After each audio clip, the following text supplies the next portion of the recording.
Bismillahirrahmanirrahim.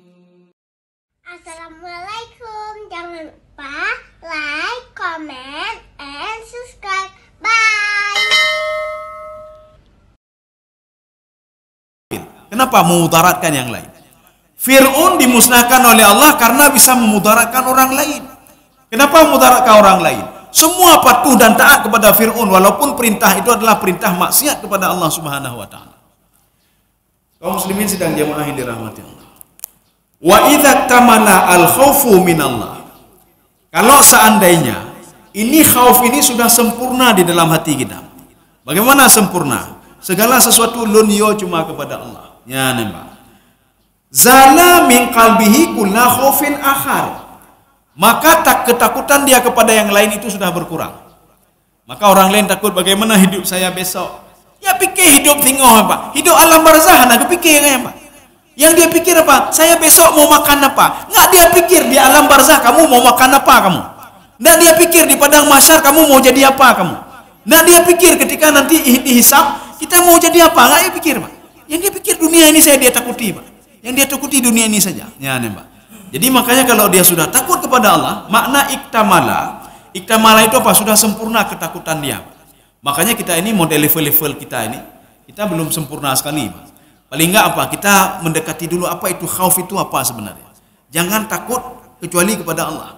Jangan gundah kecuali apa? Gundah tidak melakukan perintah Allah. Jadi makanya erat kaitan dengan dua hal tadi, Pak. Takutlah untuk tidak menjalankan perintah Allah. Takutlah untuk menjalankan apa yang dilarang oleh Allah. Ya, itu saja konsep kita dulu. Supaya apa? Takut itu bisa muncul dari hati kita. Ini salat belum? Beya katanya golong semaya. Yo geya golong baca hubu yo, Pak. Ya nak baca hubu ki panjara. Ya semaya kan ayo ya, Pak. Bagaimana muncul sifat al-khauf? Ya, Pak. Kita belum menunaikan zakat, kita tidak takut. Ya, Pak. Ini zakat belum bayar lagi. Ini sudah 1 tahun. Emas banyak sekali sudah. Ya, emas sudah banyak sekali. Ini belum bayar. Bagaimana? Gundah nih, Pak. Ini tidak gundah sama sekali. Yang dia gundah apa? Ini proyek nah tahun 2025, Pak. Ini tidak dapat proyek tahun 2025. Proyek iya kayaknya, Pak. Proyek sudah banyak, meninggal dunia proyek ada. Ya, nih, Pak.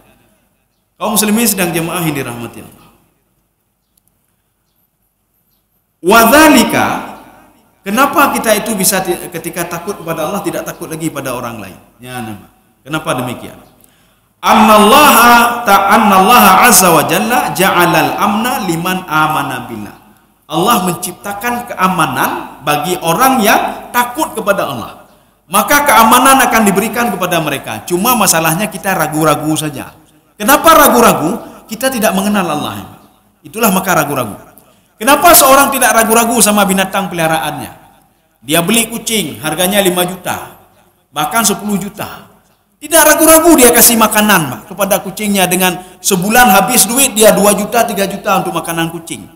Makanan anaknya di pesantren cuma 1 juta, Pak, 3 juta. Nyampi tutah ke pikir, Pak. Ibang peng 7 juta ni. Kemiau anak ke pikir, Pak. 2 juta untuk kucing, Pak.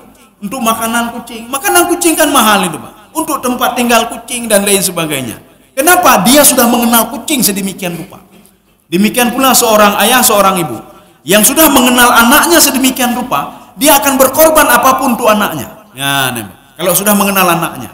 Demikian pula seorang yang sudah mengenal Allah Subhanahu wa taala itu dengan al-khaufu. Maka kenapa ada orang tua tidak mau tahu dengan anaknya? Karena dia tidak tahu tentang anaknya. Ketika lahir anaknya dijaga apa gap, jaga anak lun pian. Untuk berlepeng ke lekebat lun. Setahun 2 tahun, anak itu kenal dengan pembantu saja, dia dekat dengan pembantu saja. Maka yang lebih mengenal anaknya adalah pembantunya, Pak. Maka watak pembantu itu ada sama anak, Pak. Jadi bukan watak orang tua, Pak. Kenapa orang tua tidak pernah dekat sama anaknya? Demikian pula seorang ketika dia jauh dari Allah Subhanahu wa taala, tidak dia ketahui apapun tentang Allah. Yang tahu apa? Beban saja. Alahnya Islamnya keluar zakat, bersedekah, susah saja kita. Ya, kenapa? Karena dia tidak mengenal Allah. Kalau dia mengenal Allah, sedekah apapun dia keluarkan. Kalau dia mengenal Allah, zakat apapun dia keluarkan. Kalau dia mengenal Allah, apapun yang susah akan dia lakukan, Pak. Sebagaimana seorang ibu, seorang ayah itu mengenal anaknya. Sebagaimana seorang pecinta kucing tadi, Pak. Dia mengenal kucingnya, apapun dia lakukan. Kita lihat mobil antik. Padahal padum you moto ya, Pak. Mobil itu berapalah harganya. Tapi dia berani mengeluarkan duit ratusan juta untuk mobil itu, Pak. Mobil itu berapalah harganya? Karena cinta dia kepada mobil itu. Mobil ini apa? Ada kenangan khusus. Mobil ini membuat diri dia sudah cinta sekali kepada mobil itu, Pak. Kenangan khusus dari dulu. Maka apapun mau dilakukan untuk mobil ini. Maka untuk supaya muncul al-khauf tadi, kenalilah Allah melalui sifat-sifatnya. Kalau bisa belilah satu buku, Pak, tentang tauhidnya. Atau bukalah aplikasi-aplikasi apapun di HP itu tentang tauhid dan akidah. Kita pelajari hari ini Ar-Rahman. Ar-Rahman itu apa? Ya, ini kita belum tahu lagi apa itu Ar-Rahman. Apa itu Ar-Rahim? Apa itu Al-Khauf? Kaum muslimin sedang jemaah yang dirahmati Allah Subhanahu wa taala. Wa huwallazi, di mana? Ya, kita lihat di atas ini. Walidha yakunu ma'a hadzal khauf sa'adah wa surur. Dengan kita takut kepada Allah, maka akan muncul kebahagiaan di dalam hati, Pak. Bagaimana kebahagiaan? Kita takut sekali kalau tidak salat. Maka ketika habis salat, alhamdulillah, tenang sekali jiwa, Pak. Tenang sekali jiwa. Makanya takutnya kepada Allah itu memberikan ketenangan, Pak. Wa surur. Ketenangan itu tidak bisa kita beli, Pak. Kalau jabatan bisa kita beli. Ini sekarang punya duit hari ini, telepon saja, saya perlu jabatan ini. Nah, Pak itu jabatannya peng cukup aja, pedung perlepeng. Langsung ada jabatan hari ini. Kita ingin mobil mewah, kumpuli duit terus walaupun 10 tahun, 20 tahun kita bisa beli mobil mewah. Kita ingin beli tanah luas, kita ingin beli hotel dan lain sebagainya. Kumpuli duit kita bisa beli. Ketenangan jiwa nggak bisa kita beli. Ketenangan jiwa nggak bisa kita beli. Ini kita nggak bisa tidur. Kita selalu marah-marah, kita selalu gundah susah. Bisa nggak kita beli ketenangan jiwa? Nggak bisa. Buktinya apa? Ada orang memiliki semuanya, fasilitas semua dia miliki, tapi jiwanya tidak tenang. Makanya salah satu untuk menenangkan jiwa adalah al-khaufu. Makanya al-khaufu itu membawa seseorang itu yahmiluna ila sa'adatin wa surur. Membawa kepada ketenangan jiwa. Maka salah satu untuk memberikan ketenangan jiwa adalah al-khaufu. Inilah yang Allah katakan ala bidzikrillahi tatmainnal qulub. Ketahuilah kalian tidak ada cara lain untuk menenangkan jiwa. Tidak ada, bukan dengan duit, bukan dengan jabatan dan lain sebagainya. Tetapi dengan apa? Bidzikrillah, mengingat Allah. Maka al-khaufu itu salah satu untuk mengingat Allah Subhanahu wa taala. Kaum muslimin sedang jamaah dirahmati Allah. If kullu khaufin ghairullahi yaj'alul insan syaqiyan ta'isan. Kalau kita takut kepada selain Allah, itu akan membuat kita takut dan gundah. Yang menyutruk sipulan kibat. Kita takut kepada binatang, nyutruk binatangnya berkibat. Kita takut kepada pemimpin, nyutruk pemimpinnya berkibat. Nyoi pecat dan berkibat. Kalau saya dipecat bagaimana? Kalau saya ini bagaimana? Ya, nih, Pak. Ada beberapa tahun yang lalu, mungkin 5 tahun yang lalu, mungkin lebih sedikit lah. Ada satu orang pegawai, beliau itu mau dipindahkan bahkan diusulkan pecat, ya, Pak, karena tidak patuh kepada pemimpin. Ya, nih, Pak. Gara-gara apa sebenarnya? Gara-gara salat, ya, Pak. Gara-gara salat. Jadi instansi itu ketika itu sedang sedang rapat. Ketika sedang rapat masuk waktu zuhur. Waktu masuk waktu zuhur, beliau tunjuk tangan. Kalau bisa kita, jadi waktu itu pimpinannya tidak ada, yang ada wakilnya. Kalau bisa kita salat zuhur dulu. Apa kata yang pimpinan? Tidak ada salat dulu. Nanti. Kalau enggak selesai. Akhirnya beliau keluar dari rapat itu. Saya keluar, saya mau salat dulu. Ketika itu ikut 1 orang lagi, 2 orang. Akhirnya yang keluar cuma 2 orang. Setelah itu, dia dipanggil oleh pimpinannya. Ini gara-gara Bapak, ini sudah bermasalah ini. Orang lain sudah tidak ini lagi, gara-gara Bapak. Ini Bapak saya usulkan untuk dipindahkan. Bahkan saya usulkan tidak patuh kepada pimpinan. Bapak itu sudah takut dan gundah. Ketika kami sedang duduk-duduk, Bapak itu ngomong ke saya, "Kabeh lo, kah hanali lo kai pecat lo. Hanali rezeki, hai Pak, beryakin orang Pak rezeki Allah aja rezeki lo mengai. Bapak jangan takut. Yang pecat Bapak itu rezekinya juga dari Allah. Bapak jangan takut. Bapak percaya saja kepada Allah. Bapak takut saja kepada Allah. Kalau Bapak takut kepada pimpinan Bapak yang pecat Bapak, maka hari-hari Bapak takut selalu. Akhirnya apa? Dia ini kan munculkan sifat takut saja kepada Allah. Dia ibadah seperti biasa. Rupanya apa katanya? Tunggu nanti minggu depan. Rupanya setelah minggu depan dipanggil Bapak itu rupanya, Pak. Dua-dua tadi dipanggil. Beliau cerita ke saya, "Kaihe lu, tak kaihe lu. Kabeh lu, tenang saja Bapak." Ketika dipanggil apa? Dibuka suratnya, dirobek di depannya. Mulai hari ini kita salat zuhur berjamaah. Salat zuhur semua aktivitas berhentikan. Saya gundah selama ini. Rupanya yang gundah pimpinannya, Pak. Selama saya memikirkan masalah bapak dipindahkan dan saya usulkan dipecat, saya gundah, kata pimpinannya. Saya selalu gundah, hari-hari saya gundah, saya ketakutan selalu saya. Maka saya ambil kesimpulan, bapak tidak jadi saya pecat, bapak tetap di sini. Ya, bapak tetap di sini. Setiap waktu zuhur kita salat jamaah semuanya. Bapak itu lapor ke saya, Ustaz. Loh, naik pecatnya, belum pegang, Pak. Beyaran, Pak. Beyaran. Bapak munculkan takut bapak kepada Allah, jangan takut kepada beliau. Kalau bapak munculkan takut kepada beliau, hidup bapak akan takut selalu, Pak. Takutlah kepada Allah. Allah akan memberikan orang lain itu takut nanti, Pak. Ya, nih, Pak. Ini cuma keyakinan saja. Sebagian kita, alah panenanya, Pak. Panenanya. Maka itulah kita dekati asma Allah Subhanahu wa taala. Makanya kita butuh kepada tauhid, Pak. Tauhid itu keyakinan. Kenapa seorang ibu begitu hebatnya dia yakin betul, Pak. Dia yakin betul dia sanggup untuk pergi untuk melihat anaknya.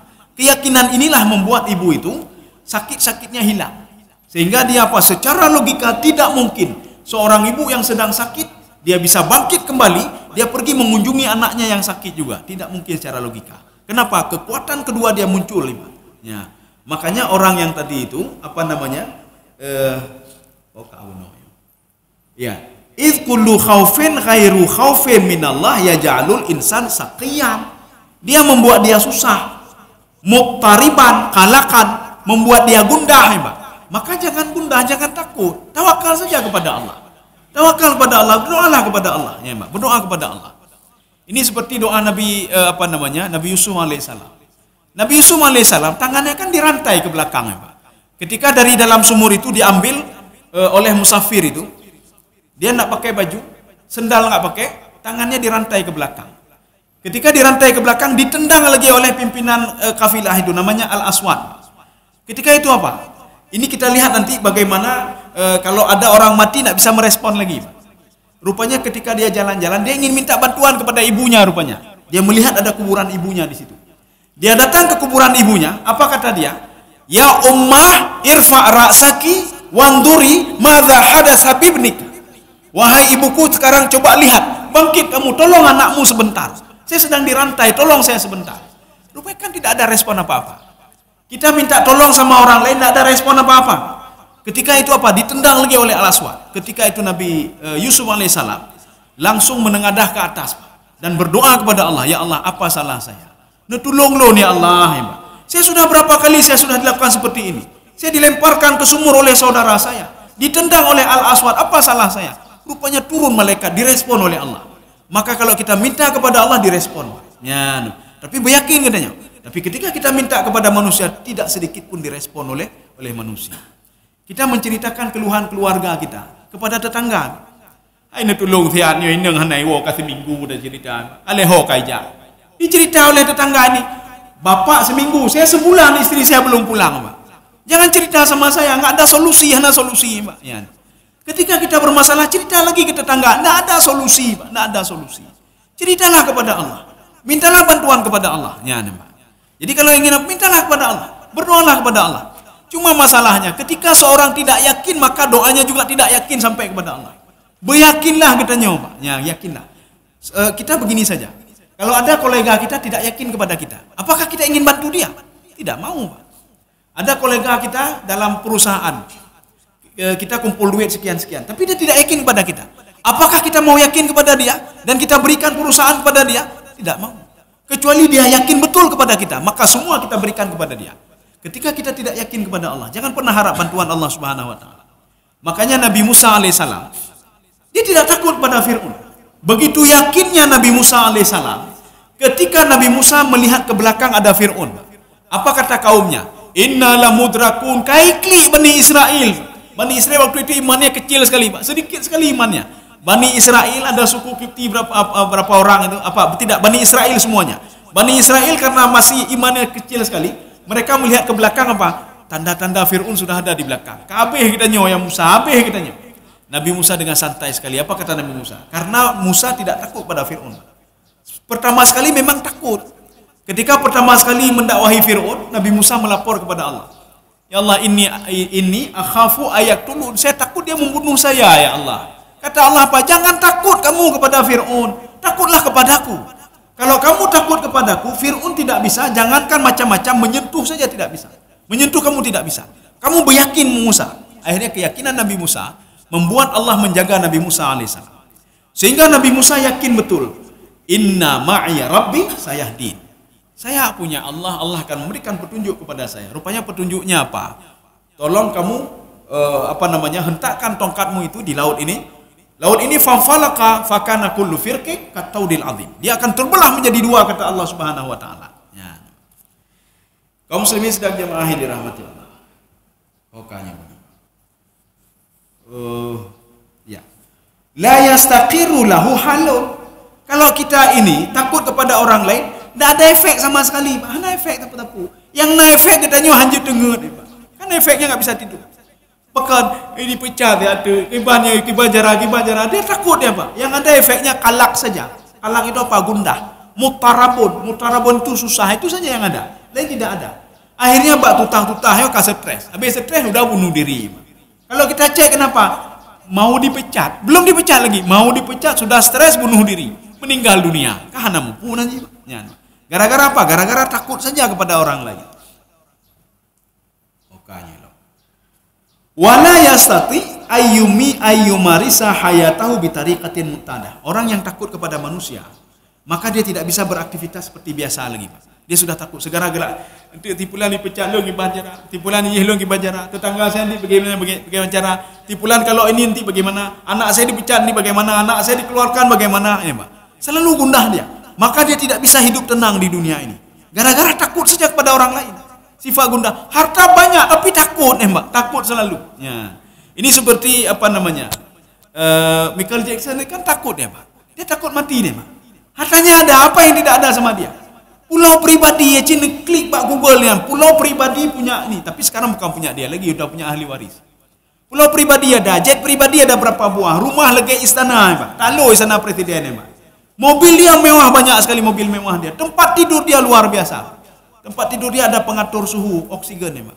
Pengatur spring bed dia. Kata dokter pribadi dia, supaya tidak kurang asupan oksigen. Nah, yakin ke Allah, kurang asupan oksigen gimana caranya, Pak? Tawakal saja kepada Allah, cukup insya-Allah, Pak. Nah, mungkin Allah menciptakan seorang kurungnya. Beda pertama katanya lagi motor, Pak. Gantoli dah, pegaknya. Anak perlu gantoli katanya, Pak.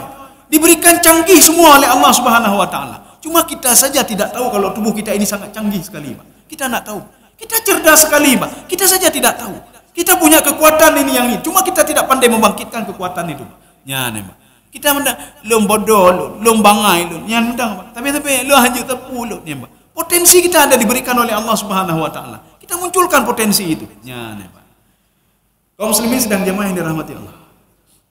Wa yara annahu mujarrad asbab. Orang yang takut kepada Allah melihat begini, itu sebagai asbab saja. Ya, nih, Pak. Fir'aun itu asbab saja. Untuk apa? Untuk menguji kita saja. Ketakutan kita kepada makhluk itu untuk menguji saja. Maka Allah mengatakan dalam Al-Quran, untuk menguji kamu, apakah kamu takut kepada setan atau takut kepada saya? Apakah kamu takut kepada hamba atau takut kepada saya? Kata Allah, yang menciptakan kamu, yang menciptakan kita, memberikan semua kepada kita. Apa yang kurang? Coba cek kalau apa yang kurang. Katanya tak pada kurang peng Allah, peng dah fikir, Pak. Duit itu tidak ada harga kalau dibandingkan anggota tubuh ini, Pak. Ya, anggota tubuh ini. Murid saya gagal ginjal, ya, Pak. Sudah almarhum. Jadi kuliah di Mesir, Pak. Gagal ginjal. Gagal ginjal apa? Ginjal tidak berfungsi lagi, harus cuci darah. Umurnya masih 22 tahun, Pak. Umur masih 22 tahun, masih muda sekali. Ketika itu apa kata dia? Saya akan beli ginjal baru, Ustaz. Berapa harganya? 1,5 M. Itu pun ginjal second, ya, Pak. Ginjal second. Nah, di RSCM di Jakarta. Katanya ada ginjal second, ginjal urun karak meninggal, Pak. Icok ginjalnya, Pak. Nyampi ho malah get lehan. Kata dia, Pak, berapapun saya beli, duit tidak ada harga lagi, Pak. Duit tidak ada harga. Kita tidak tahu kalau ini begitu berharga sekali, Pak. Kita tidak tahu jantung begitu berharga sekali. Kita tidak tahu ini semua anggota tubuh begitu berharga sekali, Pak. Sakit di jantung, poblonya, mandum poblonya, Pak. Demi berasai jantung lun pulih balik, Pak. Hai HP tanah kesayangan gede. Poblona juga deh. Harga murah, murah gede. Asal bisa ke Singapura untuk ini. Ya. Baru kita tahu diri kalau ini berharga. Ya. Jadi ini wa yara annahu mujarrad asbab. Jadi jangan takut, Pak. Wa huwallazi yudabbirul amra kullah. Yang menyetel hidup itu, yang membuat alam itu adalah Allah Subhanahu wa taala. Yang membuat si fulan begini, ya Allah Subhanahu wa taala. Yang menciptakan dia juga Allah. Kenapa alasan kita takut kepada dia? Ya, maka takutlah kepada Allah. Takut kepada dia dalam konsep apa? Boleh, dalam konsep itu jalankan ini apa namanya? Kita dalam kantor takut dalam hierarki saja, Pak. Hierarki apa? Beliau pimpinan saya. Tapi kalau takut rezeki saya nanti tidak ada lagi, kalau ini bagaimana? Ini saya bagaimana kalau ini? Itu kata Allah Subhanahu wa taala, dia hanya sebagai asbab saja untuk saya menguji kamu. Saya akan menguji kamu. Kamu takut enggak kalau hilang pekerjaan? Saya akan mengujimu, kamu takut enggak kalau dipecat? Lebih takut mana? Kepada pimpinanmu atau kepada? Ya. Kasih yang baik kita mungkin ada aktivitas yang lain lagi. Nanti kita lanjutkan lagi apa namanya? Bagaimana memunculkan rasa takut ini pada Allah Subhanahu wa taala seperti al-hubbu pada pertemuan yang lalu. Mudah-mudahan ada manfaat bagi saya sendiri dan jemaah sekalian. Subhanakallah bihamdika asyhadu an la ilaha illa anta astaghfiruka wa atubu ilaik. Assalamualaikum warahmatullahi wabarakatuh.